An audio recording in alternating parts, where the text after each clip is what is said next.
తృణమూల్ కాంగ్రెస్ రాజకీయ వ్యూహకర్త ఐపాక్పై enforcement directorate ED దాడులు జరపడంపై పశ్చిమ బెంగాల్ సీఎం మమతా బెనర్జీ కేంద్ర హోంమంత్రి అమిత్ షాపై శుక్రవారం విరుచుకుపడ్డారు. తన ప్రభుత్వంపైన ఓ స్థాయికి మించి ఒత్తిడి పెంచితే బొగ్గు కుంభకోణంలో అమిత్ షా పాత్రకు సంబంధించి తన వద్ద ఉన్న ఆధారాలను బయటపెట్టవలసి వస్తుందని మమతా హెచ్చరించారు. ఈడీ దాడులను నిరసిస్తూ కోల్కతాలో శుక్రవారం జరిగిన ప్రదర్శన ఉద్దేశించి మమతా ప్రసంగిస్తూ, నా దగ్గర పెన్ డ్రైవ్లు ఉన్నాయి.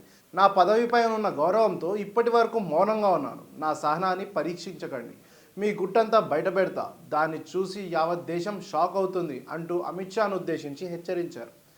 పిఎంఎల్ఏ కింద దర్యాప్తు చేస్తున్న అక్రమ బొగ్గు గని కేసుకు సంబంధించి ఐపాక్ కార్యాలయం, సంస్థ అధిపతి ప్రతీక్ జైన్ కార్యాలయం పైన గురువారం ఈడీ దాడులు నిర్వహించింది. ఈడీ సోదాలు జరుపుతున్న సమయంలో పోలీసులు ఇతర అధికారులను వెంటబెట్టుకొని ఆ రెండు కార్యాలయాలకు వెళ్లిన మమతా బెనర్జీ కొన్ని ఫైళ్లు, పెన్ డ్రైవ్లతో బయటికి రావడం ఉద్రిక్తతకు దారితీసింది.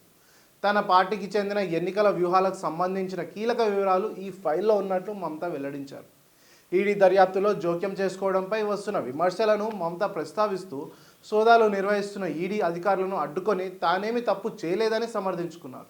పార్టీ అధినేత్రి హోదాలో తాను అక్కడికి వెళ్లానని, మరికొన్ని నెలల్లో అసెంబ్లీ ఎన్నికలు జరుగుతున్న సమయంలో తన పార్టీ ఎన్నికల వ్యూహాన్ని ఈడీ నుంచి కాపాడుకోవాల్సిన హక్కు తనకుందని ఆమె చెప్పారు. బొగ్గు కుంభకోణానికి సంబంధించిన అక్రమ సొమ్మంతా కేంద్ర హోంమంత్రి అమిత్ షాకే వెళ్ళిందని ఆమె ఆరోపించారు.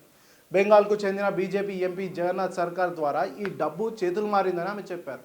జగన్నాథ్ సర్కార్ని బందిపోటుగా పేర్కొన్న మమత బెంగాల్ అసెంబ్లీలో ప్రతిపక్ష నాయకుడైన సువేందు అధికారిని గద్దారిగా, అమిత్ షాకు దేవుడిచ్చిన కొత్త కొడుకుగా అభివర్ణించారు.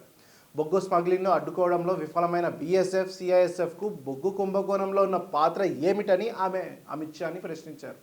కేంద్ర దర్యాప్తు సంస్థల ద్వారా తన ప్రభుత్వంపైన ఒత్తిడి పెంచితే బొగ్గు కుంభకోణానికి సంబంధించి అమిత్ షా పాత్రను ఆధారాలతో సహా బయట పెడతానని, తన వద్ద సాక్ష్యాలుగా ఉన్న పెన్ డ్రైవ్లు ఉన్నాయని మమతా హెచ్చరించారు.